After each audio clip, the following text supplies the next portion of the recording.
Yes, yes. And the mind is trying to make sense of what happened. And if it can't make sense out of it, that's where some people can get stuck in their traumas. And that's where counseling takes place.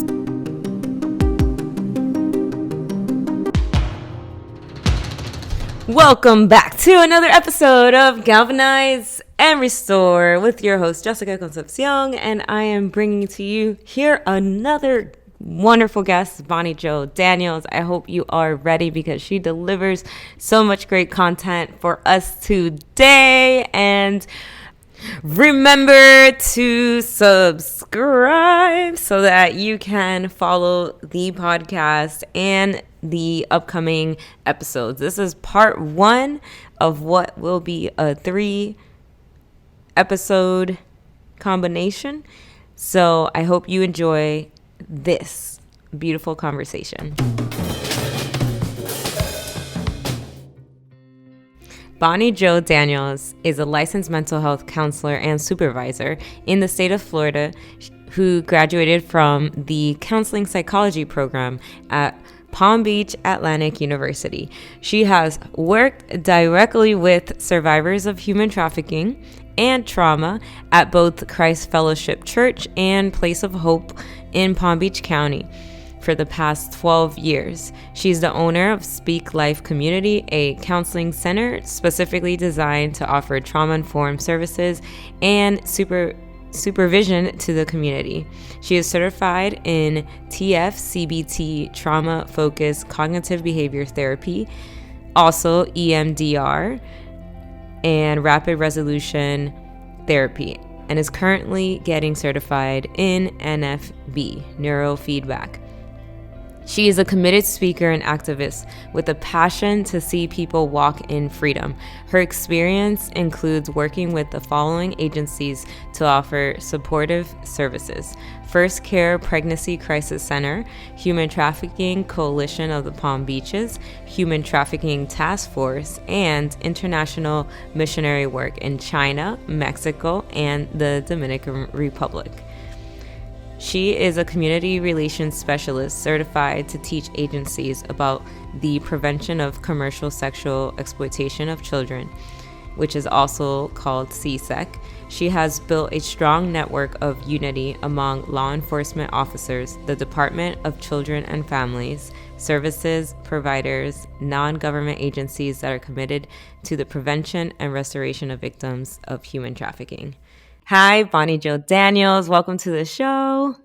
Hi, I'm so excited to be here, and I love the name of your podcast, Galvanize and Restore. I am so excited about today's program. Thank you. And we're really excited to have you here to share your expertise, your experience, and just the wonderful things that you're doing in the community, and also working one-on-one with survivors.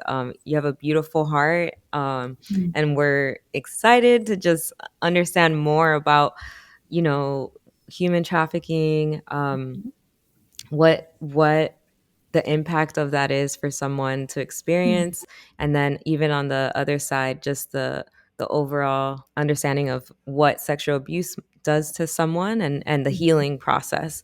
But before we dive into that, I do have an icebreaker for you. Are you ready? Okay, I'm ready.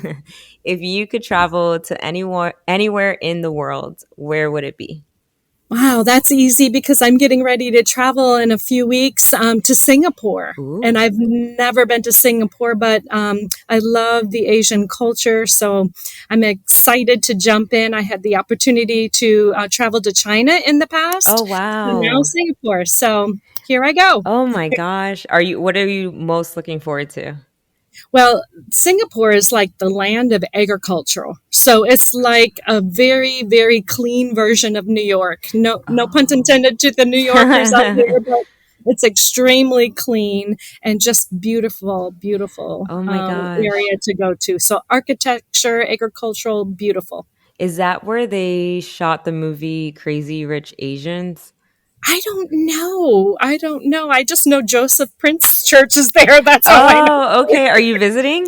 By the way, if you are curious, Crazy Rich Asian was shot in Singapore and Malaysia and New York City. Just so FYI for all my film lovers out there.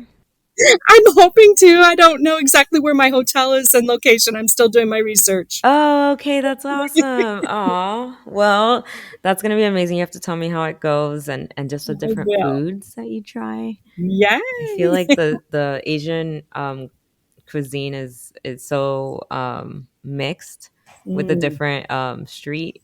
I think it's the street foods that you yeah. just go to a market and you just try the different plates. And all the spices. Oh my Yes. gosh, yes. And the seafood, if you're a big seafood person, Hmm. yes.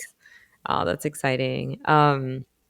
Where okay, so just where's the last I know you said you've been to China. So where has been the another um like place that you've gone that blew your mind?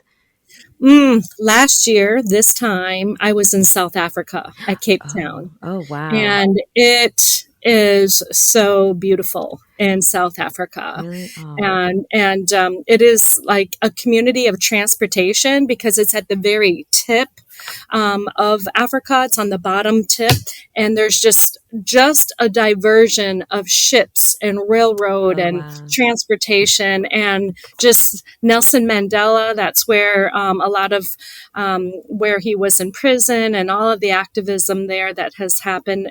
It was just a beautiful area, and I would Oh, recommend Cape Town to people. amazing. Mhm. Oh. Especially your age group. A lot of people your age Yeah. group. To go travel like with a Yeah. like a big posse or like a big group. Yeah, there was just a lot of young, like 20 something, 30 somethings there. And I was like, wow, people could go here and maybe meet their mate. Oh 'Cause wow. there's so Okay. many people. You never Oh, know. that's so cool. You heard it Okay. here first. Yeah. And I know that the Africa accents are similar to like you British. So people always Yes. get them like mixed a little bit. So even that's like kind of like an attractive aspect of it too. Yes, the big Dutch influence too. Yeah. Yeah. Oh, I love it. I love it. So, you know, today we're here to talk about some serious, things that Yes. are happening just daily in the daily life of people, Mhm. and I just wanted to ask you, as a therapist, just how understanding, having worked with survivors, and then even in just learning about, our minds, our emotions, Mhm. and just how the human person can flourish. Yeah. What has been how has it been to understand, what sexual abuse or something, like even if it's one incident, Mhm. what can that do to what kind of impact does that have on someone, whether they're a Mhm. child or whether it starts at 5 years old, 6 years Mhm. old, or it happens when someone's a teenager, um, and then also as an adult. What Yes. kind of impact um, does that have on someone? Well, I think to unpack this, there's so many different types of abuses, whether they're physical, psychological, sexual, mental. There's just so many abuses. But the one thing that they do have in common is it's injustice. And so for the human being, it is a blunt force of injustice that comes against your being of who you are. So it affects us emotionally because it's unplanned, unprepared, psychologically because we struggle with how could this have happened to me or what did I do to provoke this? Sexual, it's an invasion of your own body. So there's just that's the one thing that it has in common. And so because it's an injustice, it's not planned. So anything that comes at us that our brain and our body have not had a chance to plan out, like I knew I was going to, get in my car today and drive to work, right? I had a plan on when I'm going to eat breakfast and have my coffee and jump in the car, and maybe traffic was a little, wonky driving in, but I still knew what I was doing. When you have an offense, It comes unplanned. It's an insult to your being. And that's where the healing begins, because for some people, it could be one attack, and that is going to need a certain amount of recovery. And then for other people, it's multiple attacks. Could be the same perpetrator in our childhood that is abusing and manipulating over a period of time, or it could be different people that have affected you over a period of time. Like maybe you had an assault when you were in childhood, but then in your teens, you had a bad boyfriend relationship. So it really affects us, in so many different ways. But I think that's the broader way of looking at it, that it's an injustice Mm. to our being of who we are, who we've been created to be. I love that. So because most of the time we think of justice as like my mind just goes straight to the justice system, the legal Mhm. system. So, a lot of people might have Mhm. like the first thought if they hear someone has experience is, well, why didn't you say something, or Mhm. go to the police, or, you Mhm. know, but the, the realization that it's an injustice to you, it's not even a part of like just it's illegal. It's also an injustice and an affront to your Yes. being as a person, your Yes. the love, like how you're being mistreated. And so um breaking down just how it affects people. So how can it affect someone mentally? So we'll start with mentally. So generally, if you've had an unplanned injustice that came into your mind mentally, it's going to affect how you think. Why did this happen to me? What did I do? It's going to affect your cognition. It's going to affect how you feel, because you might have been having a pretty good day, and then all of a sudden this darkness or sadness or grief have come over you. Mm, So it's going to affect your feelings.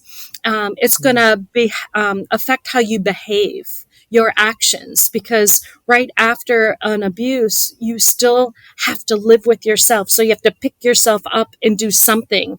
You're either going to report, or you're not going to report, or you're going to gather yourself together and go back home if you were away, or go to school. You're still trying to control yourself, and your behaviors are affected because you might be moving slowly or not interacting with the world. The world is all of a sudden not safe. hmm So you might have the tendency to isolate yourself, withdraw from people, and even mm, your family that has been proven, if they were not the perpetrator, if your family was a safe place, you'll still withdraw because your mm. behavior is impacted. So we got to remember, emotionally, it is going to affect your cognitions, what you're thinking, your feelings, and how you're behaving. So the whole person. The whole person, yes, and whether that's physical or sexual. and so when it comes to the mental processing, how I can imagine someone's just thinking, okay, like, why did this happen to me? Is that the Yeah. only thing that is going on in someone's mind, or are they also thinking about like, I'm just thinking of flight, like fight and flight mode, and then Okay. also the paralyzed, the freeze. Freeze. So understanding that, and that your mind and your body, are connected. Yes. When someone, if you're retreating, and you basically like isolating yourself, is that more of the flight, and also like, you want to keep yourself safe, so you stop interacting with others?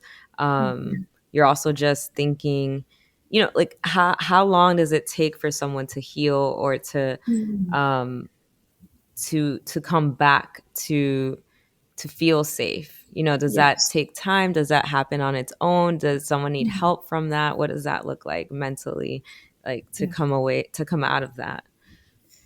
So I think the best thing that I can do, Jessica, is try to explain the impact on the nervous system. Okay. So the immediate action when when it is exact happening, you're in imminent danger. Okay. Your nervous system is going to go into either a fight mode, like I'm going to try to fight back against the perpetrator. If I saw the danger and I was like, wow, I'm in immediate danger, I'm going to try to run. That's the fleeing. Mm. If I sense danger, and I feel like my body is just paralyzed, like I can't move, that's, a freezing response. That is the nervous system whenever it's under immediate attack. So that's one reaction. That's the initial reaction.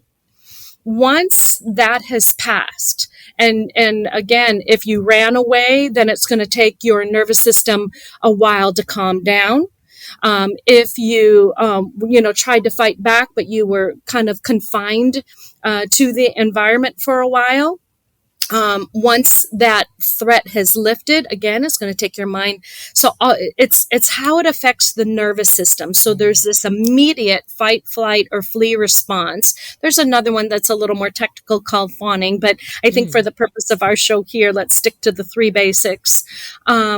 So there's that immediate effect on the nervous system. And then as the nervous system is starting to calm back down and the person, the being is starting to have their mind and their body come back into like alignment, then there's another phase of healing that goes on. Okay. Because that person afterwards, the one who ran away, they could be just trying, like their hearts, beating really fast. They might have, experienced the threat or near experienced the threat. They still have to calm their nervous system down. Okay. Then they're going to go into this whole thoughts and feelings and behaviors afterwards. So it's like two different things. Wow. Okay. That So it's like a happens whole, after. they're like reflecting back. Yes. Yes. And the mind is trying to make sense of what happened. And if it can't make sense out of it, that's where some people can get stuck in their traumas. And that's where counseling takes place. So whenever I, hear that somebody has had an injustice come upon them as far as the sexual abuse goes, or any type of abuse, I always try to see if in that moment, how they're doing in that moment, and then how they're doing, a few days later and then a few weeks later, because the mind is trying to make sense out of the injustice. And you ask the questions, why me, or the world is unsafe, so I'm afraid to go out into the world. So there's just a lot that happens afterwards. But to really define it clearly, it's two different attacks on our nervous system. So that really makes me think about the ones who are consistently abused. Because there's one thing, like as you said, there's one thing that your body does when you're in it, but then once you're out of it, your body's kind of, okay, coming back to itself, but now you're processing, reflecting what happened. But however, as we know, there's millions of people being trafficked right now. So what is that process? What is happening to them? Do you know if they are stuck physically? It's not even like they can get away. It's like you are physically stuck. So like I'm thinking of kids who have to see 36 clients a day. Yeah. So you're in a process of trying to regain your sense of composure in those moments. We call it homeostasis. Homeostasis is like a balance of your mind, your body, your nervous system, and everything that it takes just to be a person. Homeostasis is a great balancing place. So once you've had an offense happen to you, you're off balance. And then what you're doing is you're trying to regain your balance, but you're very vulnerable. And like you said, if there's multiple offenders in one night, you're being perpetrated on multiple times, you're in such a vulnerable state after the first time that you'll sometimes my kiddos dissociate. Like Mm-hmm. they actually can't. They've had no time to get their body back in alignment with their mind, Mm-hmm. that they're almost in a dissociated state, to where it's almost like you're seeing yourself being abused, Mm. but you're separating yourself a little bit. So it's it It's like the it way the mind protects itself. 100%. The mind is driven to keep us alive. Mm-hmm. And whatever it needs to do, if it needs to dissociate because the abuses keep happening, yeah, if it needs to blank on us and then we have no real strong memory, Mm-hmm. or if there's drugs involved and we really don't have a memory, Yeah. of it. So it just takes a lot to get back. So when somebody is stuck in it, it's a whole nother process of recovery, because it's going deeper into the psyche. Okay. Is there a difference between someone experiencing a type of depression or anxiety or fears based off of the trauma that is different than someone who hasn't experienced sexual abuse? That's a really, really good question. The easiest, most layman terms I think of trauma, and I'm not sure who first coined this. I kind of started using it over time, as anything that overwhelms your core capacity to cope can be a trauma. It doesn't mean it's going to be a traumatic experience, but it can be a trauma for you. So if going to school for your first day throws you off and you're so afraid because maybe you're more of an introvert, and it's hard, it can be like a little baby trauma for you just going to school. Mm-hmm. So anything that overwhelms your core capacity to cope can be seen as a trauma. So it's really hard in that context to know. Now it becomes more of like individual, case by case, what it's like to heal. Okay. Um, there when it comes to working with someone and trying to find meaning behind their recovery process and their experience, how does what does that look like? Mm, Because I do believe we're meant as humans, we're meant to live a purposeful life and like live a meaningful life. We just crave meaning. That's why all the movies get us. The yes. movies, they leave you with a sense of hope, or they leave you with a Mhm. sense of beauty in life. How what does it look like to have someone come from like such a dark place Mhm. and to discover a new place where they are balanced, homeostasis, right? Mhm. um and where now they can start building kind of who they want to be, or who they felt like they've always been, but it's been robbed from them.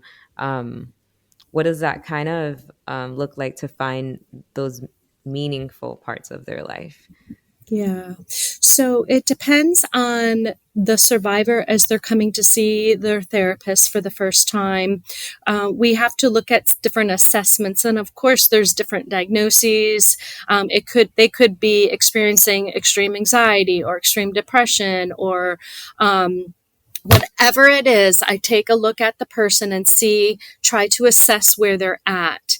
And if Mm. they're so nervous, then one of the first things that I have to do with the client is help them learn how to live in their own skin again, just to be able to calm their nervous system down. This is a lot of your somatic therapies that are getting your mind and your body back to being comfortable living in one shell, or one tent, as the Bible calls it.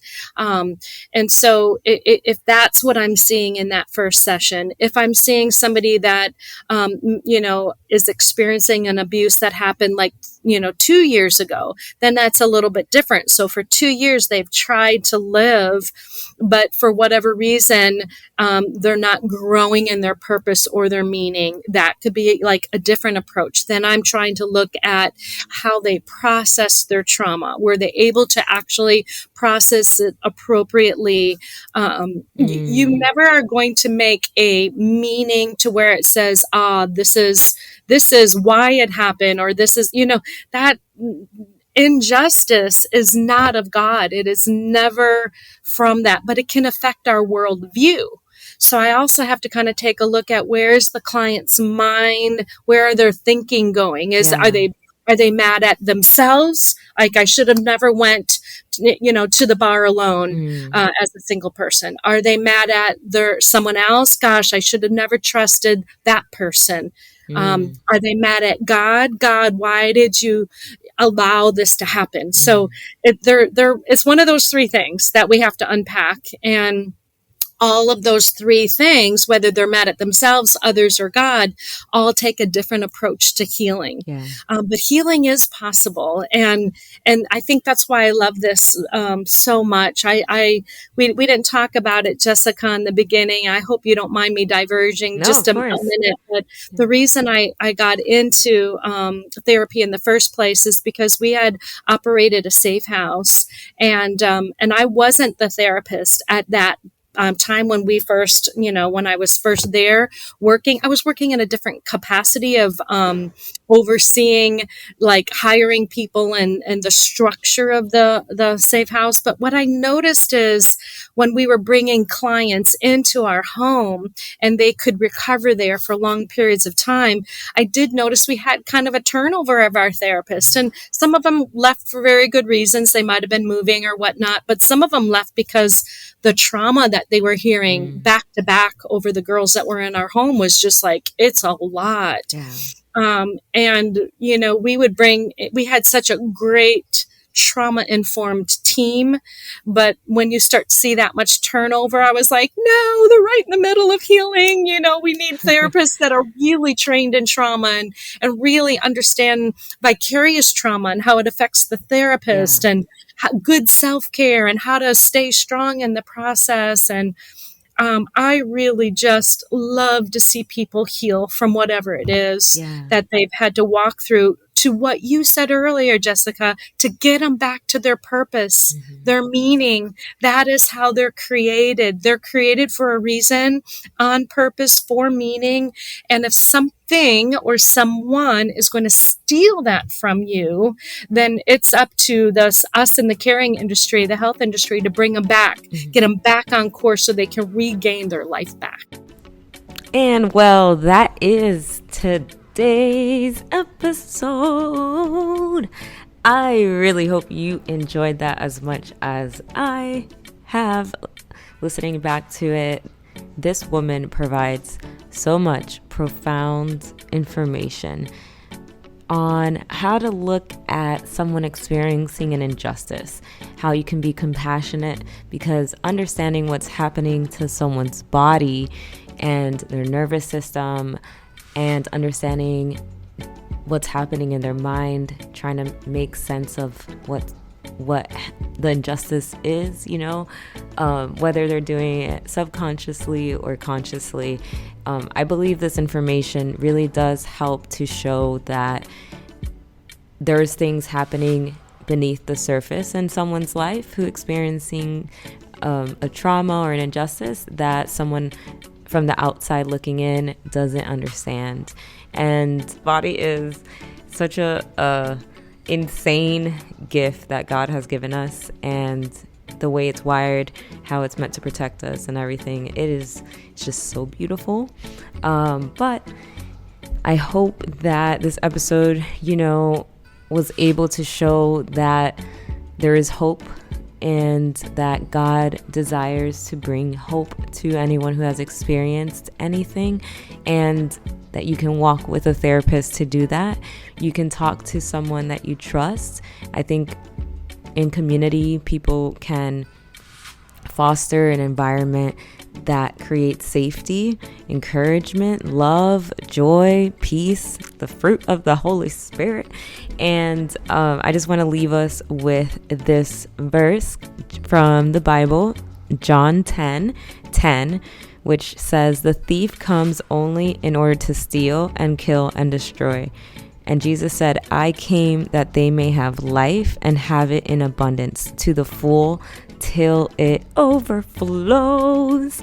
And I want to emphasize the part about Jesus giving us life, because I know there's a lot of conversation sometimes on how faith, if you're new to the faith, sometimes everything can seem just more of like a rules that you have to follow. Or even if you've been a Christian for a long time, it can feel like you're just following a set of rules to make sure you behave good so God lets you into heaven and not, the other one, hell. And so if that's how it feels, like it's not the truth, like there's so much joy to be found in living in God's ways, but also there's so much joy that and life that He wants to provide us in our hearts, in our minds, in our souls. And I hope that if you have experienced any injustice, if you have experienced anything at all, as Bonnie Jo mentioned, she said it's not just sexual abuse, it's anything that comes against your nervous system and your homeostasis, So take time to reflect, be encouraged that if you are experiencing any bit of concern of, did I go through something? Was that a traumatic event? Be compassionate with yourself, knowing that whatever response you have experienced or are experiencing it, that is something that, that's a way that your body protects itself. And again, get together with a therapist or someone that you trust and express what you're going through, so that you can create that environment of safety and comfort, and going back to that healing that is possible, as Bonnie Jo mentioned. And I hope you connect with her on her Instagram page or wherever else if you want to reach out to her. She's so lovely, and I will be linking her information in the box below. And I hope you enjoy the rest of your evening, your morning, wherever you're listening. Have a great rest of your day. Bye.